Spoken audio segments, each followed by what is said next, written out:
우리는 생을 살면서 간혹 그 예기치 않은 어떤 사건과 마주하게 되고 그 사건을 통해서 어떤 큰 전환점을 맞이하게 되는 경우가 있습니다. 그렇죠? 아마도 또 한 번쯤 겪으셨을 텐데 이런 그 전환점을 우리가 코페르니쿠스적인 전환점이라고 하는데 이런 전환점을 칸딘스키라는 예술가가 모스크바에 가서 볼쇼이 극장에서 와그너의 로헨그린을 들으면서 일어난 일입니다. 자, 여기서 우리 로헨그린을 잠시 감상해 보도록 하겠습니다.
로헨그린에 대해 설명을 드리면 그 1막에 백조의 왕자인 로헨그린이 등장합니다. 그죠?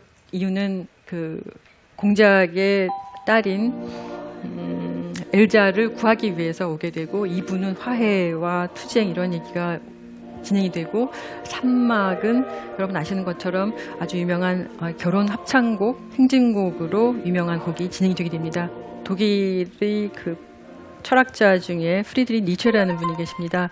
허무주의로 유명하신 분이죠. 그리고 신은 죽었다라는 그 멘토로 전 세계에 집중을 받으신 분이시기도 한데 그분께서 서곡의 일막의 서곡을 평가하기를 블루라는 색을 가지고 오시면서 마치 아편에 취한 듯 몽롱한 그리고 우울한 그러면서 성스러운 느낌을 함께 받을 수 있는 아름다운 곡이다라고 평을 하셨다고 합니다. 이 곡을 전부 듣고 칸딘스키는 바이올린과 관악기, 음이 낮은 베이스 이들의 그 협주곡이 어떤 색을 떠오르게 하고 어떤 형태를 떠오르게 하면서 그 본인이 감당해낼 수 없는 어떤 상을 보게 하는 순간을 맞이한 것으로 회고를 합니다. 그래서 어떻게 회고를 하냐면 그날 저녁에 칸딘스키는 바그너의 음악에 대해서 바그너가 로헨그린이라는 곡을 가지고 나의 시간을 음으로 채우고 있다는 것을 나는 인정할 수가 없었다라고 얘기합니다. 그러면서 나는 내 영혼에서 갖가지 색을 보았다. 내 눈앞에 색이 있었다. 그리고 거친 선들이 거의 미친 듯한 선들이 내 앞에서 펼쳐졌다라는 얘기로 당시의 감동을 전하고 있습니다. 음악을 듣고 나서 칸딘스키는 법률가가 될 것이 아니라 미술가, 그러니까 특히 화가가 되어야 되겠다는 결심을 하게 되었다고 합니다. 그래서 1896년이지 않습니까? 바로 그 해에 그림을 그리겠다는 결심을 하고 독일의 뮌헨으로 옮겨오게 됩니다. 추진력이 대단하시죠? 그래서 오셔서 4년 정도의 기간 동안 그 개인 학교를 다니시면서 미술에 대한 그 기본을 익히시고 1900년도에 독일 뮌헨의 아카데미, 그러니까 미술대학이죠. 미술대학에 입학을 하셔서 당시 그 상징주의를 대표하는 미술가이자 그 뮌헨 아카데미의 교수이신 프란츠 슈툭의 사사를 받게 됩니다. 그 로헨그린을 통해서 뭔가를 이뤄보시려고 하신 거죠. 15년 뒤인 1911년도에 칸딘스키는 또 한 번의 아주 큰 경험을 하게 됩니다. 그 당시 여자친구였던 가브리엘 뮌터라는 분, 그다음에 마크라는 분, 청기사파 표현주의를 대표하는 청기사파를 함께 주창한 마크라는 분이 있습니다. 그분과 함께 그리고 독일이 아닌 러시아 출신의 동료 화가였던 알렉시 야브렌스키 등등의 분들과 함께 음악회를 가게 됩니다. 그 음악회는 오스트리아 비엔나 출신의 무조 음악의 시대를 열은 우리 아르놀드 쉔베르크의 6개의 작은 피아노 소곡 19번이 연주되던 그날 밤이 됩니다. 함께 감상하시겠습니다.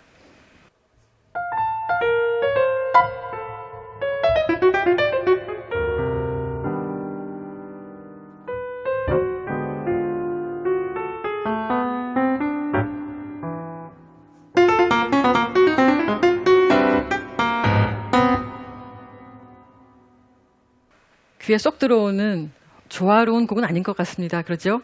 하지만 12음계 피아노 위 하얀 건반인 도레미파솔라시 7개죠.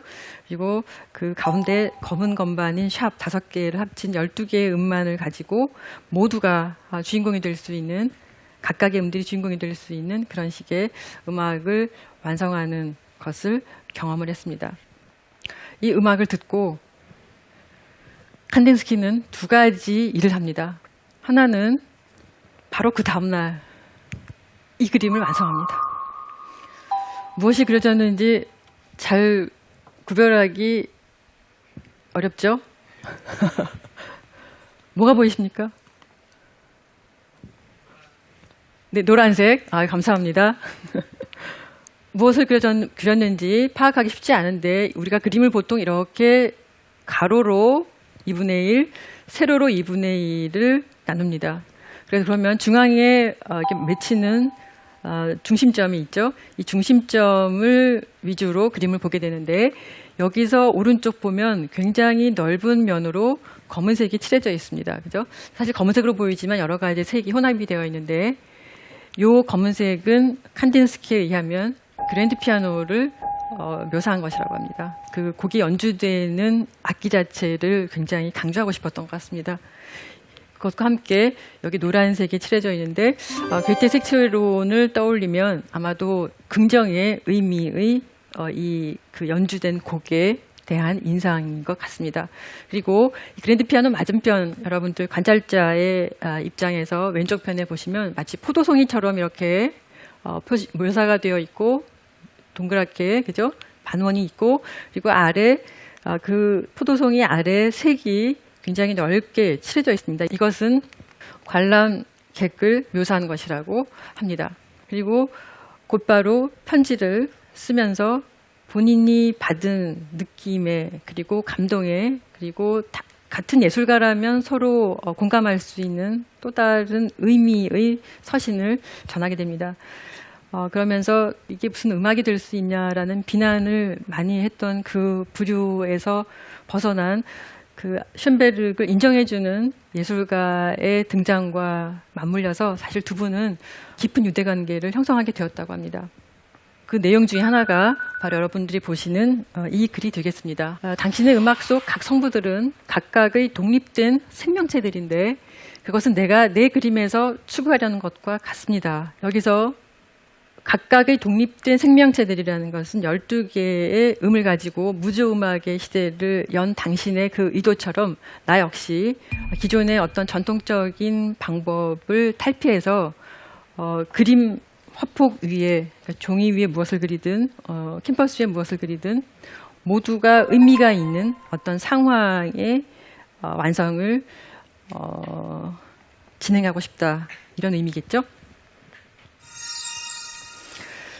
그렇게 되면서 처음에는 누구나 그렇듯이 사실적인 그러니까 똑같이 보고 무엇을 똑같이 옮겨오는 그런 식의 그림의 진행을 하게 되는데 이런 식의 시기를 지나서 그 1911년을 기점으로 그림이 변화하게 됩니다.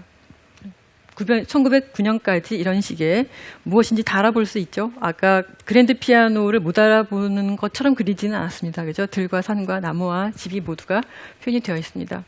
그래서 1911년도는 칸딘스키에게 굉장히 의미 있는 해가 맞는 것 같습니다. 왜냐하면 쇤베르그를 알게 되고 그와 서신을 시작하게 됐고 또 여러분이 아시는 그 예술에 있어서 정신적인 것에 대하여라는 책을 1911년도에 출판하게 되게 되십니다. 거기에는 본인만의 음악적 회화가 어떤 식으로 전개되어야 하는지 본인만이 바라보는 음악과 미술의 조합이 어떻게 이루어질 수 있는지 거기에 보이지 않는 감정, 생각, 어떤 의도를 시각적으로 그려낼 수 있는지 이런 방법들을 제시하게 됩니다. 그러면서 1926년도에는 점선면이라는 제목을 붙인 책 또한 출판하게 됩니다.